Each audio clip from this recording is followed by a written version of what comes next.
I'm not nervous for this one. I'm excited for this one. This is awesome. I'm so glad that we've been able to pin you down and actually get you here to have a conversation. And I was late. Oh, no, that part. I'm saying because the life that you lead is such that it is difficult to pin you down. Right. The staff have used the term parks time a couple of times that I've heard in our interactions and our getting to know each other. I've heard parks time a couple of times. You got a lot of stuff going on, Jason. Yeah. You got a lot of stuff going on. Yeah. Personally, professionally, and all of those things mixed together. Family as well, of course, but you've got a lot of stuff going on. Yeah. Can we go through kind of the list right now of some of the things that you have? Yeah. So, okay, winemaker. Winemaker, but I don't want to, that's the most romantic word for me. But definitely have been a winemaker. Okay. I'm a winemaker. And that's what started this. But the last few years, I have a team of people that worked with me from the beginning that are taking over that duty, that are, I proudly say they're better than me at winemaking now. So I'm not in the cellar every day. My goal was to build stuff, and get back into the cellar and have red hands again, but I don't know if I'll get there. Like this year, or just at some point in your life? In my life, it was always to build cool stuff that was everyone could be proud of them, and then I go hide in the cellar with the barrels again.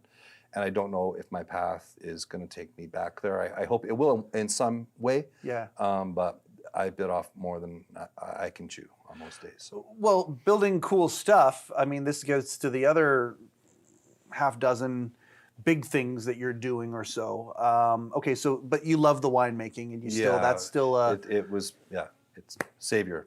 Wow, it's a story there. Yeah. Well, and I kind of want to get to that. I want to get to to how that started, because that's kind of a for lack of a better term, organic. Yeah. Really cool organic way that you got into that. Yeah. I love that part of your story too. I mean, you have so many layers that we could go with when it comes to this. Obviously, Properman is where we're taking this particular project, but there's so many other dimensions to what it is that you have done. But let's just, okay, so the winemaker thing, that's a passion. Maybe we get to that in this one, maybe we don't, but then you started building cool stuff. And by building cool stuff, many different aspects of that, businesses included. Yeah. So let's start with the businesses, because how many wineries do you have now? That I work with and have, and I want it to be known, I'm not like some big pocketed wallet rich guy. I'm involved with them, and I have pieces that I own a little bit and stuff like that. But there's some support there, so I don't want people to think that I'm this. Okay, what's the brand? The brand is Jason Parks Customs. The brand is Jason Parks Customs, but where it did start out in the brand was called Cellar Hand Wines when I was by myself. So not to get too far into the winemaking thing, but what led me to here was making wine, but then helping people develop brands and ideas, helping people achieve their own dreams. So I called it Cellar Hand. It's a name for a helper in the cellar, but in my world, it was a way of giving people a hand to make their dreams and to build brands and stuff.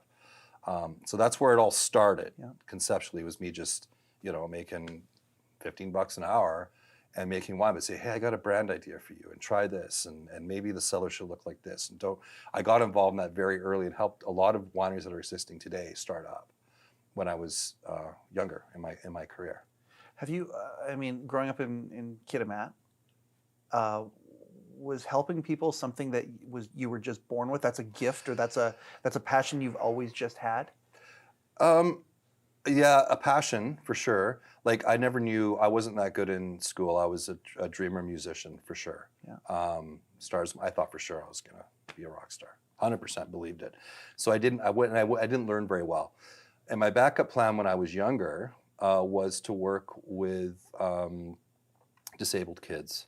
It was always things like that my heart went to, where I'd be comfortable, where I felt I had value. Yeah. So yeah, in a way. But then I learned through the years that that's just also, I think helping people, you're helping yourself just as much. So it's not like I sit there going that I want to help people do stuff and go, oh, you're such a nice guy.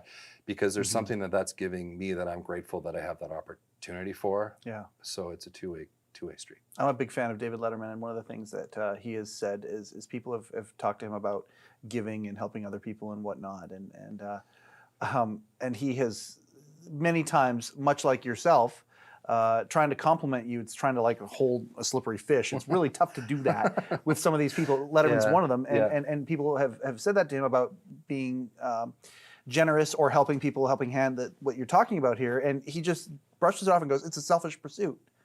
It's selfish because it makes you feel so darn good when you help somebody, and it is literally a secret to life.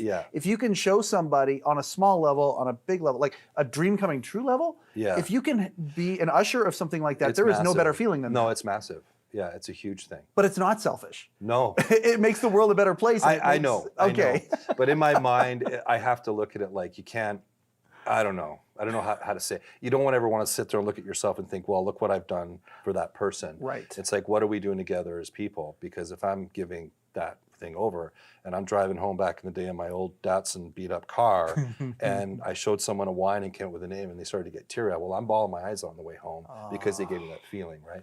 So I got very addicted to that and wanted to do that. And it's not I'm not saying it because, again, to be like some good person. It's just nobody's ever going to accuse you really of bragging, into. Jason. It's okay. It's just what I was into. It was really enjoyable. It felt really good. Yeah. It's just like I like to write songs because I want to make people feel something. It's coming from the same spot. But yeah, it's the most egotistical thing you can do is get on that stage in my tie and look at me and I'm going to sing to you.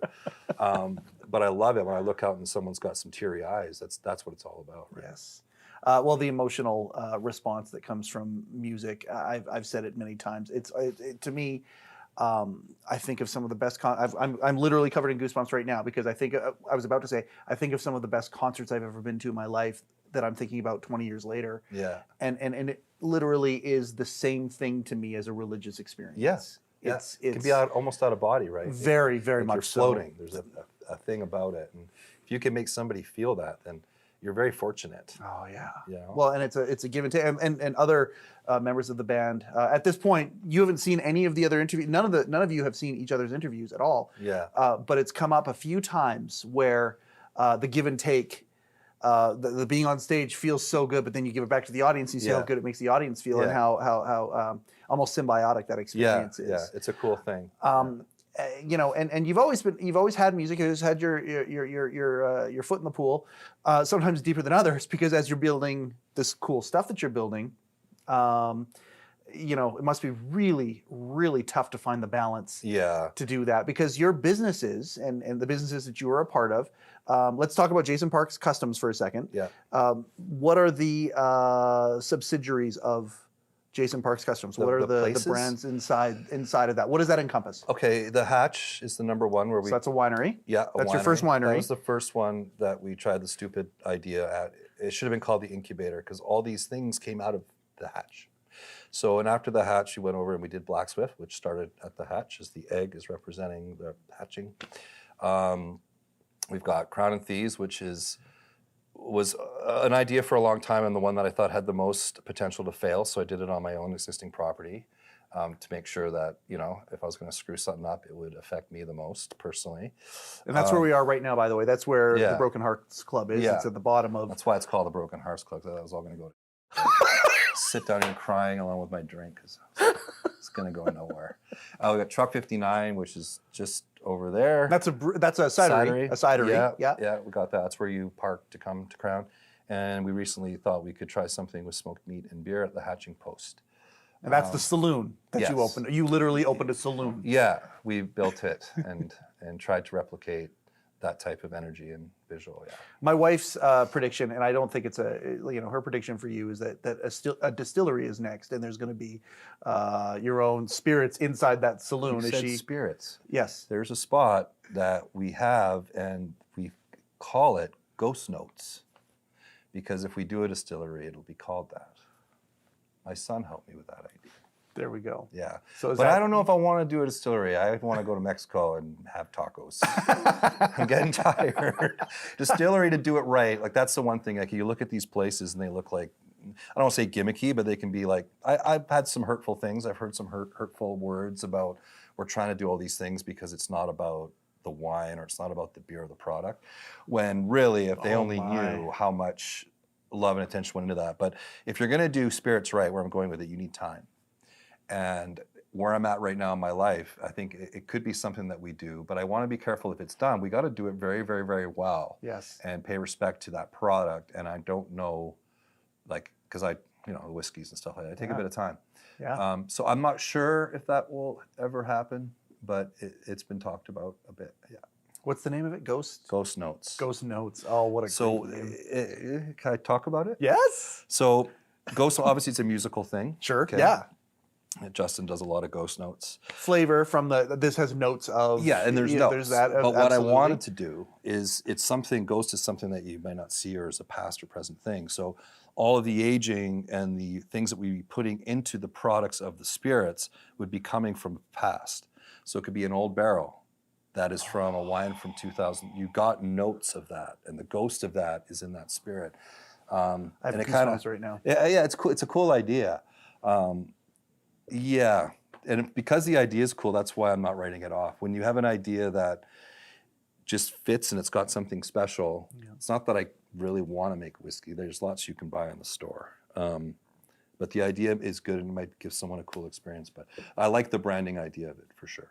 It could be cool. So this is the part where I gotta say, okay, so there's this part of you as well that loves to create. Clearly an artist. I mean, we're talking about Properman with the music and whatnot. We're going to talk lots about that. But these businesses you've created, I mean, like, again, I know it's not braggadocious, it's not ego-driven. I'm just curious because you didn't come from an entrepreneurial background and money and all this. You came from a small town in northern BC. Yeah. And yet you are this entrepreneur that has how many employees do you have? In the summertime, there's probably 150 people working for you. And again, because I'm going to say it because I know you probably won't. I know how much you care about these people that work for you. Yeah. I know that you want to make their make their lives better, whether they're with you for a season, no pun intended, or people who have like linked arms with you and are like, and you have those too. You have people who have seen the vision of what you're doing and wanted to follow and be part of this. That part of my little journey has been the most where I suck the most. I sincerely do care about everybody, but I've done not a very good job of always making sure that everyone could feel it because there is so many people or people don't get it. It's a weird company in that way because it's not ran like, I have a guy helping me. I call him my smart guy. His name's Graham. He's really smart. Because the way that I kind of run it, it is about culture. It is about caring. It is about growing people. Like I got an opportunity and I always want to do that because again, it's the helping thing, which as David Letterman says, it's selfish as well. Selfish pursuit. And I've tried to do that. And there's some great stories. There's some great successes, but I've got my failures too. And I'm still learning on how to manage myself on how to grow somebody. Because sometimes growing somebody doesn't mean that I'm sitting there having a coffee with them every day. Right. It could be doing it in a way that doesn't help them grow in the company that I'm running and they don't like me anymore. But the lesson they took will help them later. And that has been hard. That's been hard. That's parenting, that's friendship, that's, I mean, like my best friends that I've had in my life are the ones who are, that's, I mean, take down to love. If you truly love somebody, you let them go if they come back there. Like, like, that's a really pure intention that you're talking about. Yeah. And pure intentions many times don't end up. No. And it's been a learning thing because I actually thought I might be pretty good at it. And that's one thing that I've learned. I'll never learn how to do it perfectly. Yeah. But I do try my best to have a culture for people that they feel accepted. They can be creative. They can be a punk rocker. They can be an outcast. They can suck, they can learn, they can make mistakes, they can do it all, and they're sheltered to do it and grow. As long as they're a good, honest person, I will stick with them, till the end. But it's been a learning process on how to do that correctly, that it's benefiting the human, I guess is what I'm trying to say. And the big picture. Yeah, their big picture. That's right. Yeah. There you go. Yeah. Not the JPC picture necessarily. Yeah, and that's what I figured out. That part is much less. Definitely much less thankless because they won't even know if you're doing it. No. And I thought before, well, okay, I get to feel good today because it's. No, you don't. It doesn't work that way. It works differently than that, and that's been a real interesting thing to learn about. Still learning. What about being a business guy? Because you clearly you enjoy branding. You think Yeah. about ideas for other people. You think about these. It just you can't turn the switch off. Yeah. That happens. Yeah. You do it for yourself. You've done it for others. That kind of a thing. Owning these businesses and having these endeavors. What are some of your favorite parts of it? Is it the creativity? Again, I'm going to go back to the yes. Okay. There's like, I loved putting this place together, sitting on the graph paper, annoying the architects and the builders every day, and having an old fashioned when it's just I'm so lucky because my brain is pretty busy up there. Yeah. So that's when I feel a calmness is when I'm doing it a lot. Yeah. But it does come back down to, and it sounds like I'm over going on about it too much. It is the people. It's seeing the growth in humans, people buying in and growing in their own life over a period of 2, 4, 5, 6, 7 years, conquering things. That I'm gonna think about that when I'm all done. I'm not gonna think about the bears on the ceiling. Right. That's just a couple whiskeys. Everyone thinks of that shit. Right? It's the humans and their development. For me, that has been definitely very, very beautiful. Very cool. That's an interesting thought because as creative as you are and as much of a creator as you are, imagine you doing that in a white room where you just let your brain do its thing and you have access to anything that you want to do that. A replicator, whatever you want to call it, a 3D printer that would do anything that your mind desires or your heart desires. Yeah. If you don't have the people, it doesn't sound like you have the fuel. Totally. It's the collaborative experience as well. Totally. Huh. Yeah. And it's the connections. I grew up being in bands, so I'm used to having a group, and people. I know a lot of people, but I don't got a lot of friends. I know a lot of people. I've got a couple that are close. I'm close with, but it's a pretty small group of people that come to my house. So I'm more comfortable in groups, and I think that I need that group to feel confident in myself. So if people aren't believing in themselves, and in turn believing back in what I'm doing, it'd be a lonely, pointless journey. That's a different kind of person, right? That can be a very ego-driven, self-centered person, which doesn't mean they're a bad person. Nope. Those people can be great people and do great things, but that's not my DNA. I'm working on it though, because I'm told I got to get a bit more like that. But it's not my DNA. You're learning how to take a compliment? Yeah, we're getting there. I thought I looked good this morning because of my cauliflower diet. And why are you on the cauliflower diet? Because I'm going to Mexico. I want my wife to think I'm hot. Yeah, I'm gonna do it. I appreciate the candor. I appreciate the puzzle that you are, because you are. You're talking about, okay, well, not a lot of people have gone to my house. 2 of the members of Properman have lived in your house. Yeah. And so to me, that's awesome. It is. It really, really is. It's so funny how. Your sense of worth is fascinating to me. I believe papers could be written. I'm not a therapist or a psychiatrist or a psychologist or whatever. I believe that your personality is the type where papers could be written because there is so much pure enjoyment in life. There is so much creativity that has manifested itself in real things. These properties all have an energy, a personality on their own. You have collaborated with people and done that and taken much joy in that. Yet, whenever someone seems to compliment you on that, it's immediately pushed aside. And I'm fascinated by your definition of self-worth. A lot of guys out there at different age groups, we talk about these guys that are in their 40s, that's really where middle-aged men is where this project is really focused on. Yeah. When it comes to your self-worth, scale of 1 to 10, where do you feel that your self-worth is? Never thought of it before. I don't know. I'd have to ask other people that are around me what I'm worth. I don't think that's how it works. I know. No, I don't know. Because everybody else would be saying you're a 10 out of 10. Yeah, I don't know. I don't know. I'm very proud of who I am. Okay. I like who I am. Okay. When I was younger, might get a little bit deep, but when I was younger, I definitely, if I was into a doctor, I would be diagnosed with something that young people would get diagnosed with today. May it be like ADHD or depression or whatever it is, right? So I was very quiet, shy. I didn't talk like this when I was very young. I was too nervous. I used to do this thing where I'd be like, my mom would say, "Do you want some potatoes?" I said, "No, thank you. No, thank you." Yeah. I would talk to myself. Like I was a little different. And as I was getting older and a teenager, and I was trying to do my thing, I would go into very, very dark depression places. And it was scary. I used to think that I'm not going to live past whatever. I'm just going to go hard and play in a band. I did. I ran away from home when I was younger and playing in a bar band with spandex, long hair, and bands and strippers all on the same floor. Sorry, Christy, it happened. And I lived a lifestyle. I was very quiet. I wasn't like a crazy guy, but I lived a pretty wild lifestyle because I was hiding in this stuff, right? Yeah.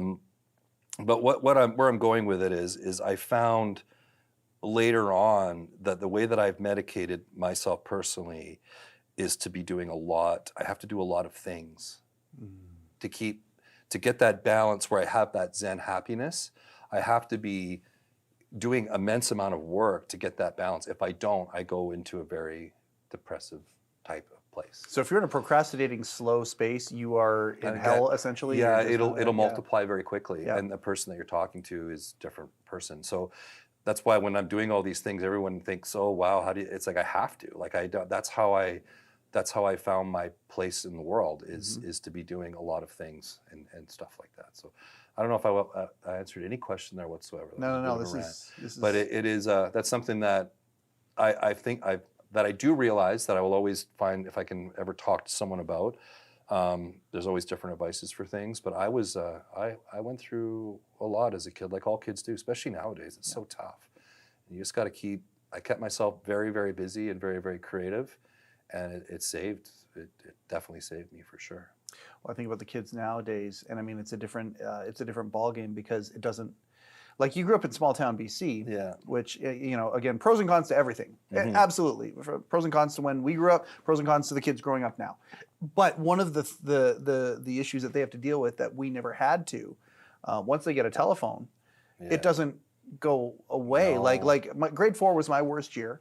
But I had the Cub Scouts. I had, the Boys and Girls Club that I went to. So when I left school, there were other groups or people that I could deal with and have fun with and have a completely different experience with than if I had a bad time at that school. Yeah. Now, when they have a telephone, the moment they have a telephone, I know. It follows them everywhere and it doesn't turn off. I know. It's heartbreaking. It's heartbreaking. Yeah, and there's nothing that, like I've tried like the whole take the phone away thing as a dad, like because I'm old school, and none of that, in my experience, it can work. Yeah. It's just something to try to manage the best you can, but it is definitely hard and sad to see that it's going to take these young, beautiful kids so much longer to learn about themselves because they're distracted by some, you know what I mean? Yeah. They're not going to, like we all took, I'm still figuring myself out as it is. Absolutely. And I never had that. I was playing street hockey and hide and go seek and, throwing eggs at people and doing things, mischievous, fun things as a kid, crazy shit, I never threw eggs at people. I don't know why. I'm such a badass all the time. Cauliflower diet. I throw eggs at people. But I think for kids now, it's like they get wrapped up in that and they're just missing out so much on learning about themselves because it's just what other people are doing and trying to keep up with things. It's really sad. It's scary. Well, you've distracted yourself by building things, and I think that a lot of these kids they've got distraction handed to them, but it's not substance-based distraction, unless they choose it to be. And that's the good thing. At some point, when they fall in love with something, they may choose to dive into it. Yeah. And if they do, like I think about people in my life, I think about my stepkids and the careers that they have. A big chunk of it was taught to them by YouTube. Yeah. Because if you do want to dive into something and learn it, you can do that without having to leave the small town to hang out with the different crowd or whatever to find yourself as a musician. But it's all a beautiful experience either way, and it'll write itself. Yeah. But there is those pros and cons, and it is such a different world. It is a different world. That's what it is. At the end of the day, it's just a different time, a different place, and everything. It's just I'm pretty old school. Like Properman's nostalgic. I'm so obsessed with growing up as a kid in a small town. It's in my heart, and there's a special time, right? So I'm very obsessed with that part of my life. Yeah. So I get all weird on the phone thing and all that, just because that way that I grew up in the town that I grew up in. I'm so lucky. It was so beautiful. It was a great time to grow up. Well, and that's where I want to talk about. I want to move to the music part of this, because we have a lot of men now who are in this time and place of the world changing to what we just talked about, what we described, and many of them are terrified to whether they know it or not. You know, we bottle things down. Yeah. We're prone to bottle things down, and you know, we haven't gotten necessarily the release of those things that we bottled down, and, Right. and music is of course one of the things Yeah. that, I mean, it's obvious with every member of the band, and it's clearly obvious here that it's an outlet, Yeah. and it's something, and I think every man, you know, our age but younger, the ones who can learn what their outlet is younger, that is a secret to life. Oh, Having yeah. these outlets are just 100%. right. Yeah, it's everything. I'm trying to work with my children on that right now and finding their space and what they can do as an outlet. But yeah, the music is definitely that. And it didn't start off that way. I did it because Petri, the guitar player, was in a band with me growing up. And I like to put it so I don't talk bad about myself, a bit of a control freak, but a really nice one. I was a nice control freak, but I knew what I wanted. And I was a songwriter, and he was in the band. And he was always there for me. Petri's just an easygoing guy. He'll have a coffee. What do you want to do? He's no ego, no nothing. So for so many songs and so many years when we were very young, we're talking like 25 years ago, and I knew him before then. But he'd be supportive with me on songwriting, and I got to get these songs out, and we did pretty well. We got to tour Japan together. We won some awards. Blah blah blah. It's a great little band. Petri went through some stuff in life he went through a separation. And he came out here. Him and his ex-partner, they both moved out, and he stayed at the winery house up at First Estate, where was the first place I really got to make wine. I got that place for $3 a year for 3 years. Another story. That was a great place. But what I wanted to do with him was just give back. I stopped music because this wine thing is like, I got to learn it. And I'm not that smart. Like I'm not. Like I didn't do good in school. Like I'm not. I can't handle I can handle a lot of my brain, but it's got to be in a creative way. Wine took a lot. It was a big responsibility. So the music stopped because all that energy was going into, I got to learn how to do this. Yeah. I got to get a day job, right? But when Petri came back, you know, it's a hard thing to go through. I wanted to do something to get his mind off of these things. So I'll shorten the story, but he would lay down some chords on the recording unit, then he'd go to camp. He was a scientist or something. We still don't know what Petri really does. He's just a really nice guy. But I'd be left with these chords, and I would be, okay, I got to put music to it. Started doing it, and I'm like, and I would sing in my old pop punk voice, and it brought back bad memories because the music business, any musician out there knows. Yeah. Tough world, right? Yeah. And I was like, it's not going anywhere. And then one day, I'll admit it, I had a little bit too many scotches, and I just started singing with like this English drone. And I'm thinking, what's that style I haven't done yet that's fresh? And it would be new wave, like The Cure, Joy Depeche Division. Mode. Yeah, all those guys. So I'm like, I'm just going to try this. Just me and Petri, and I did, and I sent it to him. That's pretty good. And it just started snowballing. And all I ever wanted to do, because when you're a musician and you've jumped on that bed up and down when you're a kid, when you're 5 years old with your tennis racket, it doesn't leave. So even still, before we play shows, we're outside, we're hugging, teary-eyed. Let's kill him, guys. Let's do this. We got this. It's like the drummer is like, he's ready to put his fist through concrete. It's like you're playing Madison Square Garden. And I'm like, holy shit, guys. And I'm crying because that guy's crying. It's just 60 people. But we treat it like it's such a powerful thing, right? Didn't cry really. Like I said, I'm pretty tough guy. I throw eggs at people. That's right. But where am I going with it? So when he come back, it was a thing to show these songs and these ideas and the goosebumps going. And it's like, oh, Parksies, man, we got something here, eh? Go, yeah, let me get you a drink. So we'd go get me a martini and make it extra dirty, Patrick. Listen to it again, and everything sounds better with a sip or two. And like, yeah, we're really good, eh? We got something. We do, buddy. And we just kept doing that over and over and over. But the whole point of it was to get his mind off things and for me to give back for what he did for me, which was getting out these songs. And I was going through things in my life with a separation back then. And he was there for me to get all this music out, never a question, never nothing. So the whole point was just to do some stupid songs with this weird English accent, which was very strong back in the day. If you could hear it, it was like super prominent. Because I was insecure of my own voice. And I was just trying to get some going here to get Petri in a happy place. But that's how it started. And then it went from one thing to another. Travis showed up one day and I just said, go in the back room and take that Moog and do a keyboard line on this song called Converse and No Name. And that was at a different point in Travis's life, and he was nervous to come down and do it in front of the whole room. And I went up there with him. You got this. And he came down, and everyone's like, jaw dropped. And it was layers. So the band, how it came together is quite beautiful. And it was never meant to be. It was just meant to do this thing. I said, well, I might put a little room in one of the wineries one day, and you guys get paid some money. So just stick it out for 5 years and practice with me once in a while, pretty much, right? With most of the guys in the band. Yeah. And here we are, but we don't go on that. What it's turned into is a very strong brotherhood, for sure. I love that about this. I've actually asked a couple of the guys, because I mean, you know, and we've shown the Broken Hearts Club, like we've used the analogy of home ice advantage. You know, we're all hockey fans. We're all hockey fans. Anyway, you know, and I don't know of a band.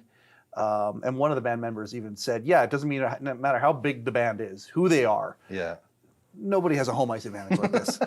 Yeah, that's nice. You know, never mind not having to move gear and all that kind of stuff. They like that too. No, they don't. But like now they don't have to move their gear. They get to keep their place here. Yeah. All their stuff. It's their house. Yeah. It's the place that they get to call home. Yeah, it's awesome. And I've asked like, did you think this was happening? Well, Jason talked about, you know, something, but nobody could envision this. Yeah. When did you envision this?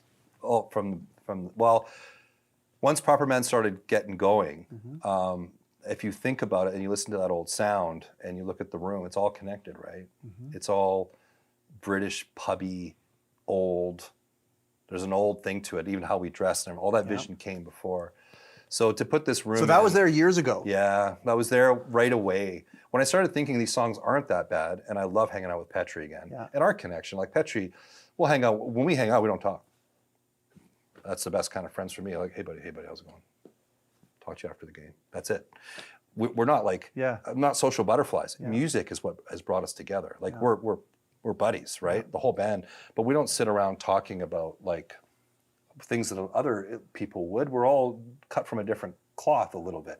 So the music is the connection. When I started seeing that and that beauty and, you know, Travis and working with him and then Nori coming in, we went through a few drummers and Justin coming out. When the time Justin was in, I already said, I'm going to do this, but I wasn't sure because we couldn't find that last piece. And I used to be a drummer and we're pretty, it was a hard time finding that last person. And it wasn't the skill because they're good drummers and all. It was just the connection, the chemistry. Yes. And these are great guys, but sometimes everything doesn't go into place. No, the alchemy of this band is astounding to me. It is. It's crazy. Yeah. And usually that kind of stuff, I'm always worried that I've got to nurture it. And I go, that guy's going to be feeling this, so move him over there. Like I'm always like the guide, a peacekeeper, trying to, don't have to do it in this band. I can just come over here, my weird stressed out self every show and be all awkward. And they're like, you got it, buddy? And I'm like, yeah. I don't have to do anything because it takes care of itself. Because bands are like, it's like having, any band guy that runs a band knows it's like having like 5 wives, right? Yeah. And then if the band members have wives, it's like having 10 because you have to respect the whole thing. So for bands to be as cohesive and doing this as much as we are, sure, they like the room, but there's got to be a deeper connection for that to keep going. And we found it. It's very special. Without a doubt. Multiple members of the band have talked about how part of that alchemy is that you alluded to it. They all bring families to the table. They all bring experiences to the table. Those families, those experiences take priority over the band. Yeah. And you all have that as a code. Like it's an amazing thing. And it's one thing that they all, I believe I have to check the tape, but every single one of them have talked about That's awesome. how special it is to them that's what this is. It is. It's their lives take precedence over the actual band itself and the music. And I mean, there's this overarching relationship that you have where the personal stuff is more important than the music. Yeah, and that happened on its own.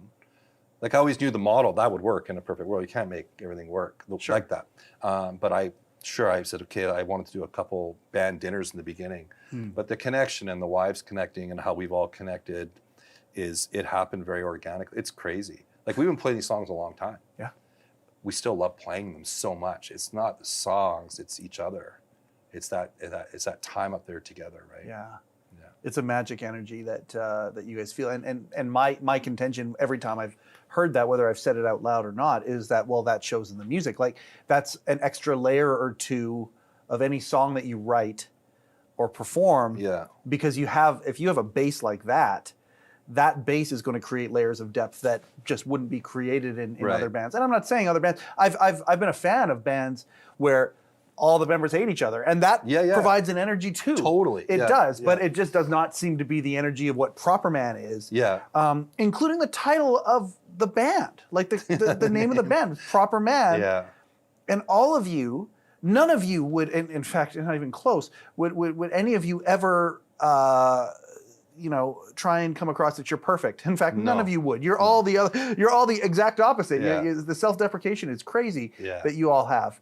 But the band is called Properman, and it almost seems like, I don't want to call it like a war cry, but it almost seems like this is where we would like to get to. Like it's like the name of the band is the goal. Yeah, I hear you. Yeah, that's cool. I don't know. Yeah. I don't know if that's the case or not, but that's just what it feels like. It's like you are all aspiring to be proper men while doing this. Yeah, I think that is it. But me, like, not understanding fully what words mean and it's true. If you read the lyrics, sometimes like that word doesn't make sense, but it's got the right syllables. Automatic-poetically, it sounds perfectly though. Yeah. But the proper man thing, it does. That's a much cooler thing. And I guess in a way that is what it is. But in the beginning, it was just about doing this thing because I was kind of working with Petri. We named the band back then. Yep.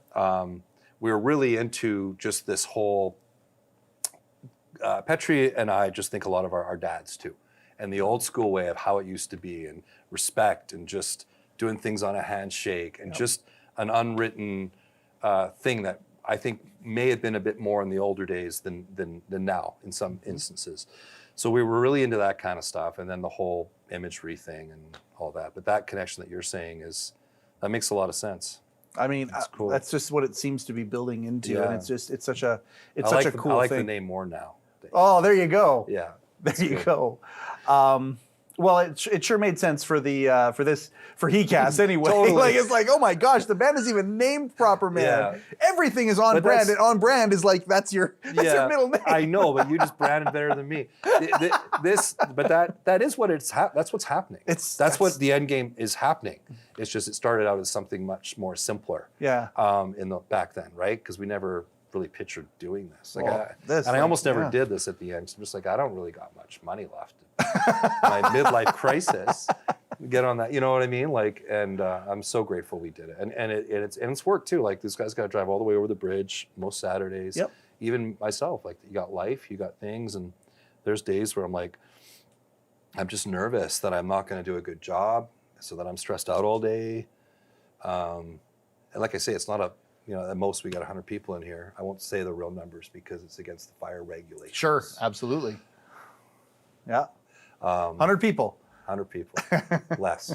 Less. But it's a major thing every time we play, and sometimes it can be hard, like just open the door and walking in, because I'm not also personally not the most super confident person. When I get on the stage, I have to leave behind, and the band makes sure I do it. It's a different person. His name's Norm. It's my middle name, and Norm is the singer when he's on the stage, and that guy has to come out. And sometimes I do things that are stupid, and I get mad every time. Like I'll talk to, hey everybody, I was like, that's not like me, or I'll say the F word. Yeah. I don't want to say the F word, but I have to break through my comfort to let go, to make myself vulnerable. Yeah. It takes a few minutes, and I stress about it every Saturday. It's not me. Like when I was back in the day when I had to do winemaker dinners, 2 weeks, man. 2 weeks of stress. I don't want to sound gross, but on the toilet stress. Like I'm not doing good. I don't like that. I'm not good at that. And now like playing guitar and writing songs is great. Now I'm a singer. Yeah. And I got no guitar. Yeah. Are you kidding me? It's nuts. I don't know what to do up there. I'm flap my hands, I'm trying to sing. It's very stressful. So I worry about it all day. But then when I get up there, it seems to be okay. And it is the band, but it's also the audience. Like I look out, you're always gonna have the odd guy that might think we suck, which is fine. But there's a lot of smiles. There's a lot of happy faces. Mm-hmm. And there's a lot of people that are my age or a little bit younger guys that are looking, and I know what they're thinking. They're thinking, look at that asshole up there doing what he wants to do. You know what I mean? In a good way. Look, he's up there, he's doing it, he's living, he's got it, and hopefully, that can kind of maybe, if that ever rubs off on someone, just to give her bullets. If I cared too much or overthought things, even though it's weird because I am insecure. I didn't know if this place was going to work. I still like, I'm like that, but you have to, you might as well go for it. And when you open up that whole vulnerability of letting it all go and just jumping off and going for it, one thing I have learned is that people like that. Yeah. They're cheering for you.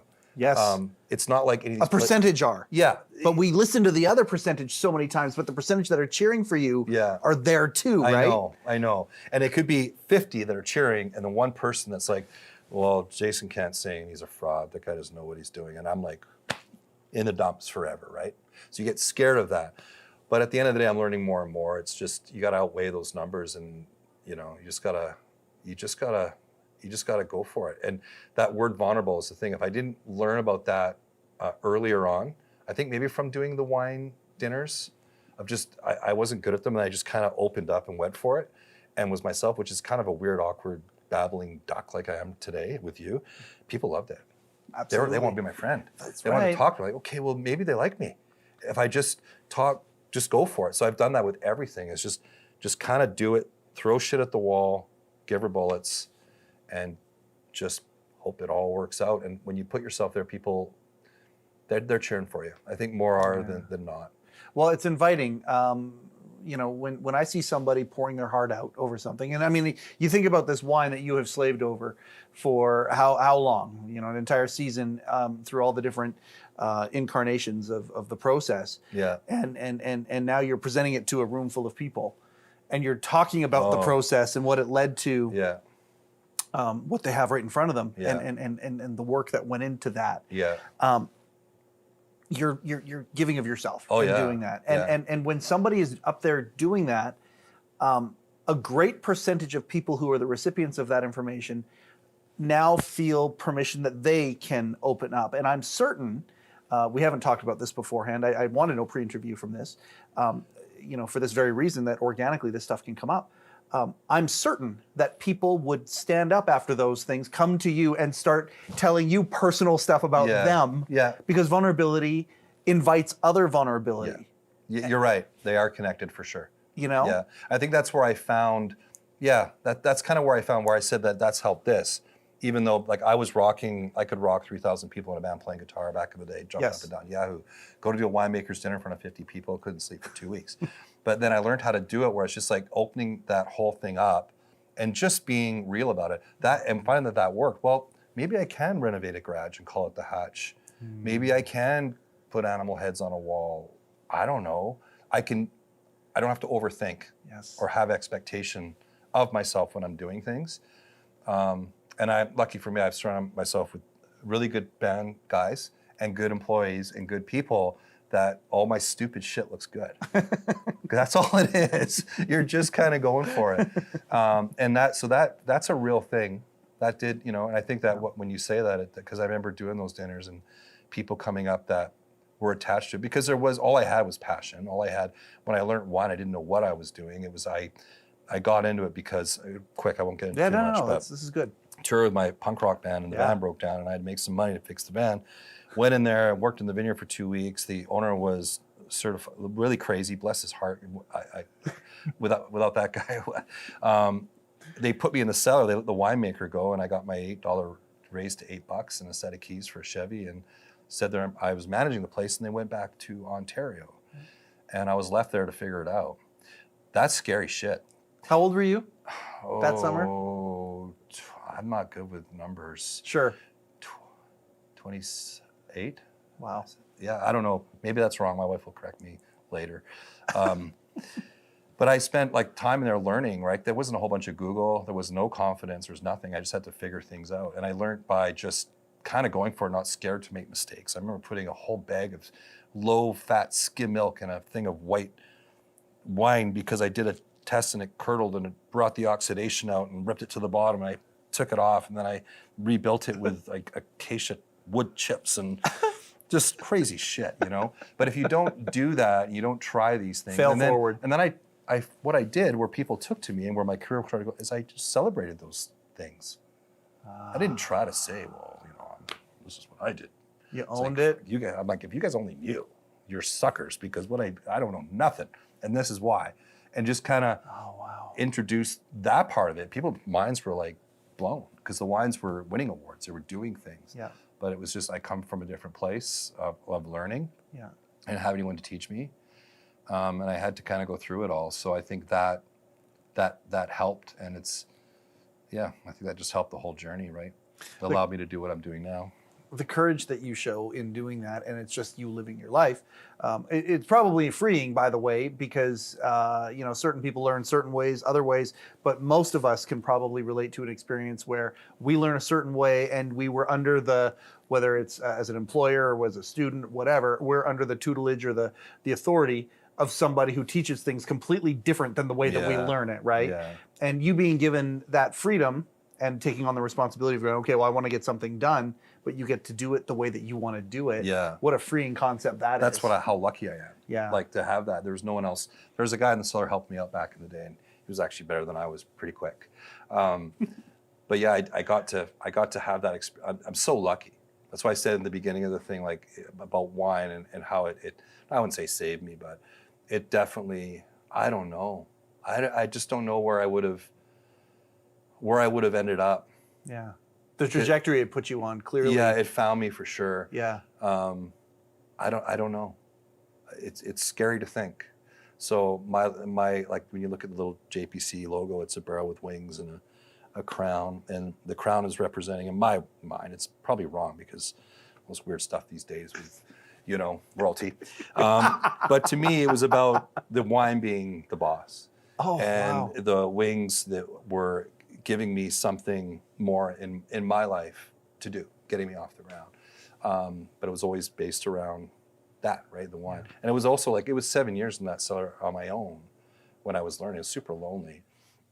The joke is I did have I thought it was beautiful, long hair, and then it was gone after those 7 years. It's ironic to say the least. Yeah, but that was a lonely journey and lots of failures and successes, I guess you could call it. But yeah, I'm just so grateful for that day that person gave me a job to work in the vineyard. And Sounds like you're grateful for the failures too. yeah, more so for sure. Isn't that something that I think I remember those. Those were more memorable.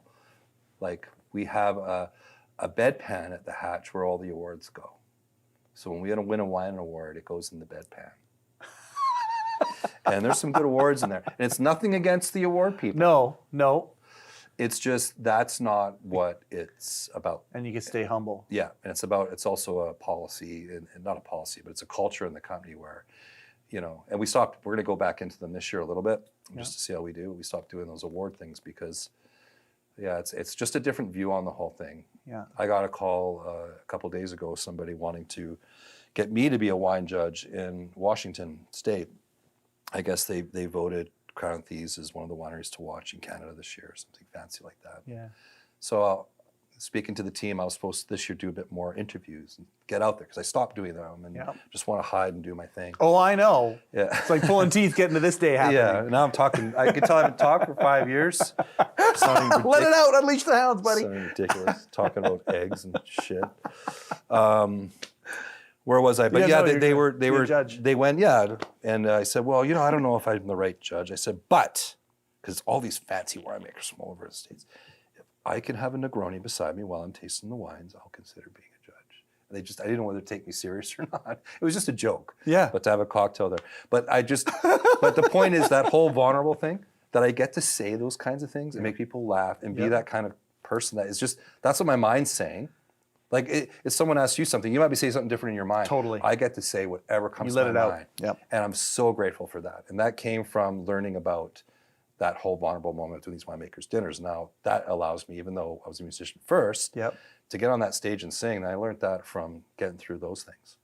I appreciate you talking about, because we're going to get to Properman more here, but I appreciate you giving us this context of how you think, because it really is an amazing mind that you have with the achievements, yet the self-confidence thing, and you've done a really good job of kind of explaining that a little bit. Fronting a band, I hope I'm not telling tales out of school here. Please, admonish me if I am.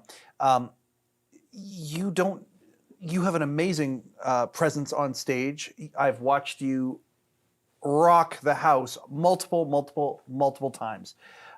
You have fans that sing every single word with you and are like, whether it's their fifth time or their 50th time of you fist bumping them while you're singing, or moving in and letting them take a selfie with you, or letting them sing a lyric, or whatever. You clearly have a massive presence. Yet one of the first things that you say to me, the first time I see you play Bloodless live, first off beforehand, oh God, you're going to see me play it for the first time. You didn't like that. And then second, was it okay? I'm astounded by that, because you clearly know how to rock the house. And you've been doing it for a long time, and yet you still don't know. Yeah. Like, even when you're saying it, getting a little emotional, because I'm like, really? Like, and that's not a fake thing. I know it's not. That's what, yes. Because I always think if I could, stick on this cauliflower diet, lose some weight, and get more confidence, and grow my fucking hair back, that Properman has a chance.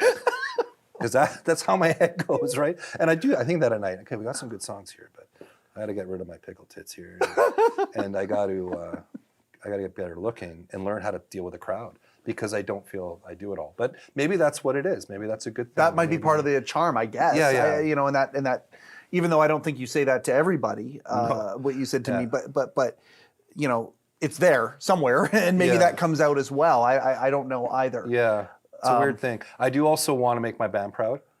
You know what I mean? Like, so I am up there and I am doing it. I love them so much, and I want to make them proud of me, because I am. And I'm not saying this to be the weird, vulnerable guy. No, I'm the weakling for sure. The band is so freaking talented.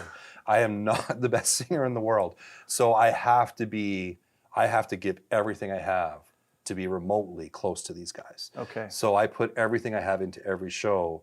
For them, I have to. These guys can come and just kind of go through the motions and still blow everybody away. I'm definitely, I'm proud of myself as a songwriter, and I'm and everything, and being creative, but talent-wise, I'm not really born to be a singer.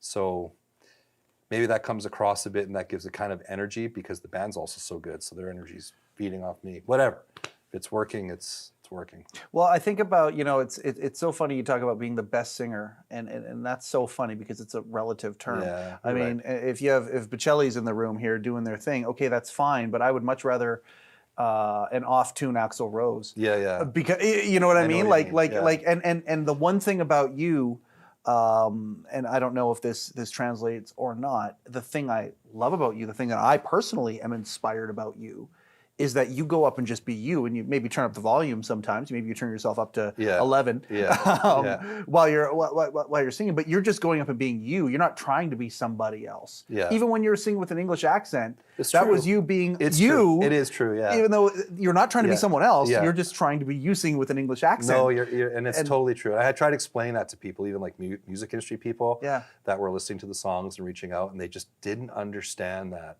But to me, it was 100% real. Yeah. So I'm like, what do you mean you can't get it? Like the English people sing with an American accent. You can't tell they're English. Yep. I couldn't understand it. Yeah. It's just a different way of looking at it. But what we're talking about here today, we think about guys that might be listening or watching listening to or watching this, and we think about living lives of authenticity. Yeah. Being who they truly are. Even if that person inside is something that they think the world may not appreciate, may think is weird, may think is, and I mean, I know you even feel it now, because of the success that you've had in the Valley, a lot of people here know who you are. Again, I'm not trying to overstep anything or reveal anything too private, but like people who make assumptions, and they are in that percentage of people who like to throw stones or eggs, that gets to us too. But that being said, to the guys who aren't living their lives right now, safe to say those stones, those eggs, they're worth it. Yeah. Are they worth it? Are they worth living Yeah. that life of authenticity that Yeah. you seem to be? 100%. That seems to be who you are. Authentic is one of the words that I would use to describe you near the very beginning of the description list. Right. Authentic would probably be one of the top words for Thanks. you. Yeah. And again, not perfect. Yeah. First to admit, not perfect, Yeah. but authentic. You're in your zone when you're being as authentic as you can be. Yeah. A lot of guys right now aren't being authentic. They're not in the job they know. want. They're not in the relationship they want. They're not in the whatever. Yeah, that's a hard thing because I learned and I get it, trust me, because the whole, like I said, when I was a kid, very insecure, shy, had dark places and everything. When I opened myself up and just stopped, it's not that I stopped caring. It's not like I don't care what people think. I'm not small little muscles here because I totally care. But I've set myself up in my life to do it exactly how I want to do it in that moment all the time. Right. And I do. It could be in a grocery store. It could be it could be anywhere. I just don't have to overthink or try to do an expectation to anything. And I'm getting away with just being exactly who I want all the time. Yeah. I don't know if that makes any sense, but Isn't that freeing? It's very freeing and it's very beautiful, and it's not worth fighting that. It's not worth the effort going in hiding that. It just not in a negative way, but life is short. Yep. And I think when you find that place, the whole world can start to look different. I wake up, my favorite things, and I still get it, it's just waking up in the morning and looking outside. It's my favorite. It's not looking at the winery. It's just, there's just a feeling of because everything is just so, there's no, I don't know how to explain it. There's no preconceptions. There's no, I don't know how to explain that one. That sounds weird. Cut that out. Well, no, we're not gonna, because when I married my wife, I think you and I actually view the world similarly in a lot of ways. And one of the things that she had a hard time understanding. When I wake up every morning, for the most part, I look outside, no matter what the weather is, and I say, it's a brand new day. Yeah.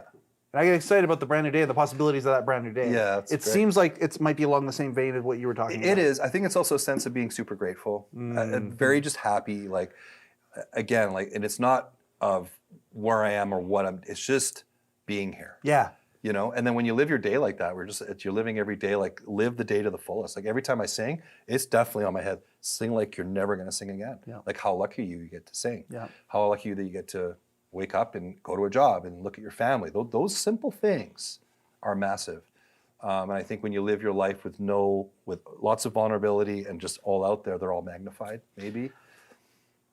I don't know if that But yet once a week, say you're doing this once a week, and sometimes it's more than that, but once a week you're doing that, you're also psyching yourself up to do it. Yeah. And that's another secret to life. If you do something hard, if you do something that makes you nervous, to stretch your comfort zone, that leads to, usually if the comfort zone is here, usually the fun stuff or the good stuff is out here. Yeah, you're right.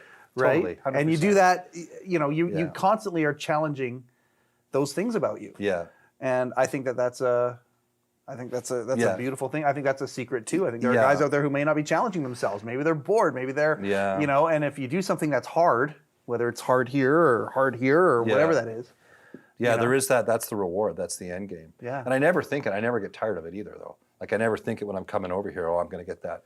But it happens every time. And you forget it even happens. It just happens, right? Yeah.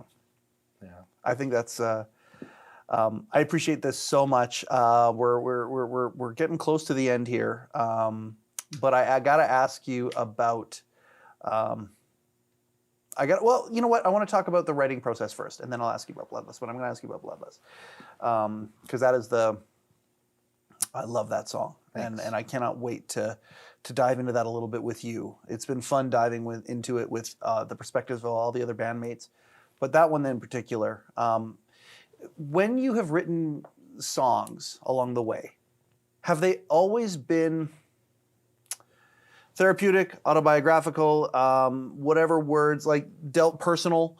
Have they always been that, or have there been times where you're like, no, I'm going to write this? I think of the Broken Hearts Club song, which is, I believe written before this. Did you write it after this place, or was it written before this place? Before I named it. Yeah. Yeah, before I named this place. The song came before the Speakeasy. Yeah, which is, again, are you a prophet? Like, I don't understand, because it is the perfect song for this venue, and yet written beforehand. But anyway, like when you write songs, is it sometimes with intention of, I'm going to write a song about this, or is it always delving things? It's actually where this is not going to make me look like a good songwriter.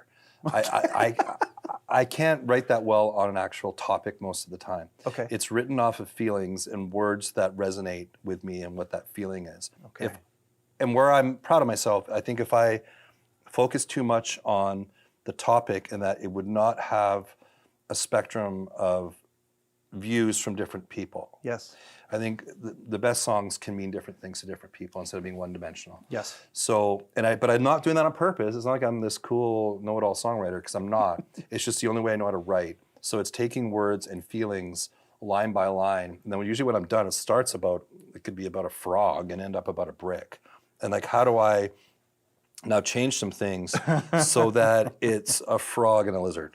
Gotcha. Now that's closer. And now people can take that to be what they want it to be. Okay. And there's lines and there's feelings. There's some specific songs that are really closer to home than others. There's songs that I'm pretending that I am Nori when I'm writing them. There's songs where I'm pretending I'm Travis in a line. There's songs where I'm pretending they don't know that, but I try to do that because I don't think anybody really wants to hear my full story. They want their own. So if I'm taking it from different elements, it creates something that people can make their own. And at the end of the day, I am proud of the words. That's the one thing that I am proud of, and no one really knows any of them. I don't think the band knows all the words all the time, but I put a lot of thought into words, and I like what I've written as far as words. I think I could sing better on some days, but yeah, I don't know if I answered that correctly. No, and I'm not surprised that you would say. It's all over the map. I love that you at least have that. Like, if there was one thing that I wanted to do today, it's to give you some compliments that you'd be able to accept, and the fact that you're able to even say, I've got some satisfaction in the writing that I do. Yeah. I love that. I want to talk about Bloodless. I want to talk about this new stuff that you guys are doing. Yeah. Your catalog's awesome. Everybody who watches this or listens, I highly recommend go to the Spotifys or the Apple Musics of the world or whatever. Search for Properman. It's worth the search. It's awesome. Of every era that has come out, every song, every single, all these things that have come out are worth putting in your ear holes for sure, and down not just through the ear holes but into the heart as well. Thanks, there's a lot of beautiful stuff that's eclectic and all over the place. I love your band, but I want to talk about Bloodless. Okay. And as this project has bloomed organically, it bloomed right alongside of the production of Bloodless, which is a song that started really 7 years ago. Yeah, Travis. You know, and I love that. I love the song. I love that it's very, very clear that there are some primal feelings that are involved in this song. Yeah. Can you please talk about it from your perspective? Get as personal or as surfacey as you want, but just we'll go in the middle. Okay. So yeah, the song started from Travis musically. As far as the words go, there is a feeling, the last two songs are the one called The Fort, where they're both kind of written lyrically at the same time. There was something in my life, my family's life, that was pretty sad. We lost somebody very close to us. Those details are more left, you know. So it was a very heavy situation for the whole family. It was pretty traumatic. And the person that we lost, Properman, was his favorite band. So it's a pretty deep conversation. And I've written probably 30 songs that are directed exactly on that topic. Like, you know, I say I don't do that. I did. But those are for me. Those are mine. They're not, I don't want to share them with people. They're more like journal entries or something, or a diary entry. It's my therapist, right? Writing songs. And maybe one day I'll show some people, but those are put aside. But as I was doing those songs and doing that, these two songs were being written. They're both have got elements of that that in them in these songs. Mm-hmm. Bloodless, though, part of it, the words do come from a place of, remember I said earlier about 50 people going yeah, yeah, and that one person that doesn't like it, beating you down. The song is about it's hopefully a bit of a message to people out there just to not give up on and believe in what they're doing, and to focus on what they're doing. So my whole point of that song is just not listening and going after the things with all of my heart, not letting anyone get in the way of that. But there's obviously another level of the primal, the emotion and the energy. I'm singing to that, but the words are a different message. So it's hard to explain. It's very, is that ADHD when you are a little? I would call it layered. Layered. Okay. So it's very layered. The energy and the heart and the thing that people say they get goosebumps off of, Yeah. it's not the words, it's where I'm singing from. Yes. But the words, not all of them, some of them is to do with that, but most of the words are about the journey and the negativity, and when people are trying to bring you down, when you're trying to do something. It's a bit of a message to that. Look the other way. Yeah. So being here, I'm honored, by the way, that I got to see you perform that song live for the first time.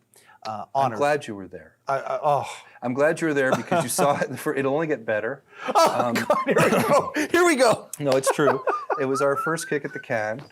But I know that song meant something to you. Very, very much so. When I was up there and I sang it with my back to the crowd, it wasn't being did. rude.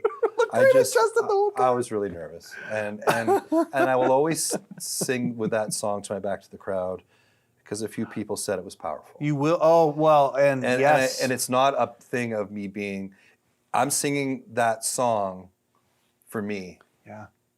Of where it comes from. Yeah. And that's I don't want to be rude, it's no one's business. So I'll always have my back to them. But I hope, looking the other way. Yeah. Yeah. But I hope the words are someone's business. I hope it does. Someone can listen to that song and get the message out of it. Oh my God, does it ever do that for me? I see that, and I understand why there'll be probably a time where that is the show opener for a while and all of that until you figure it out.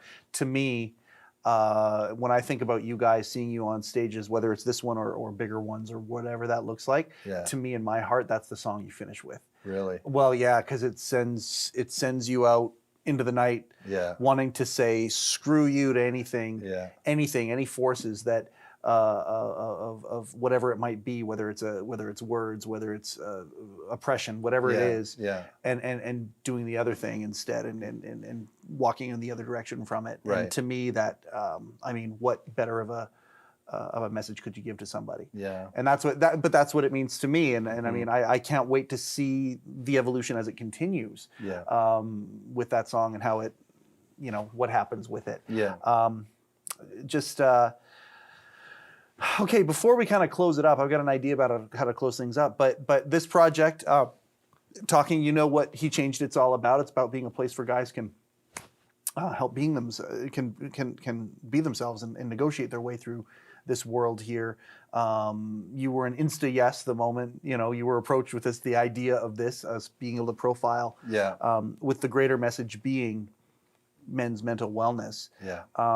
Did you want to comment on anything about that before we finish up with the thing that I was thinking of here? I don't know what to say to it too much. Okay. I really don't. But what I do know, the basics of it, when I talk to you and your sincerity to do some good things for people. And I've struggled. I have my own struggles every day with mental health. I've had them since I was a little boy. And I just build stupid fix it. It doesn't mean I don't have it. And so when I heard you talk, I appreciated it, and anything I could do to even just, not even to just hang out with you and maybe give anything I can to show you appreciation for what you're doing. It's commendable. It's very cool. Well, I appreciate you saying that. Thank you very, very much. It's funny how people could be labeled, and we label people. Once you get to a certain place, though, and you've built things that are big enough, you might get labeled as eccentric. But really, at the end of the day, I think all of us have that desire to be eccentric because we are such individuals. Yeah. Taught to conform. Yeah. And the one thing, this is how I kind of want to finish off a little bit, is the thing about Properman, to me, it is a statement. Even though you come up wearing the formal wear of a certain time period and all of that stuff, to me, Properman is about not conforming and being yourself. Yeah. And the things that are important to you are the priorities.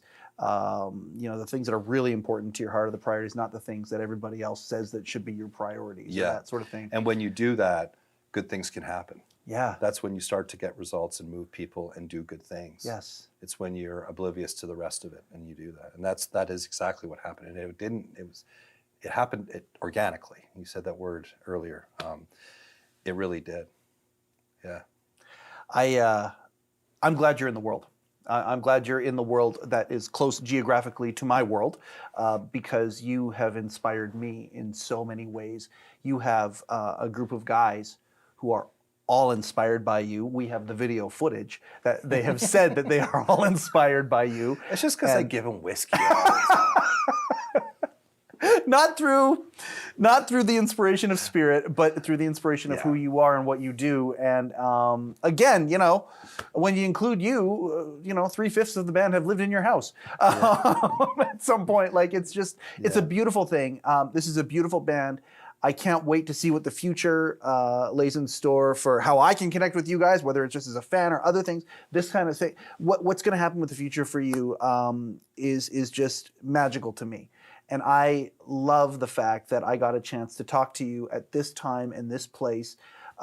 He Changed It thanks you. On behalf of He Changed It, thank you very, very much for understanding the vision of kind of what we had here. Thank you for being, I want to use this word very carefully because some people look at it as a religious word. I talked about it earlier, but it is a testimony. You all are a testimony for other guys who are out there that may not be living the lives that they want to live, but it's worth it. It's worth doing the work. And we've had many examples of that through this project it's worth it. Yeah. I wish I could speak better to that feeling, but what you're saying there, I wish I was better spoken, but yeah, I don't know how to say it, because that is everything that I am today, which is nothing. It's just whatever. But life is going good, but it's only because of that reason. Yeah. And I can't speak to it as well as you can. I can feel it very strongly, but anybody out there that, those kinds of things are holding them back, or they have insecurities of who they are because for whatever reason, if it's something they're taught or what they think it should be, it's just everything just opens up when you just let it all go. Yeah. It's very cliche, but kind of not give it. Yeah. And just be good. Yeah. Just try to be good and do good things for people, not worry about, anything coming back your way or anything, just kind of going for it. I'm not making any sense. You're making all the sense. Thank you for living it. Thank you for doing that. And thank you for giving people permission to look the other way on these things. So thank you for that, Jay. I love you. I appreciate you so much. Thanks, man. Okay. Right on.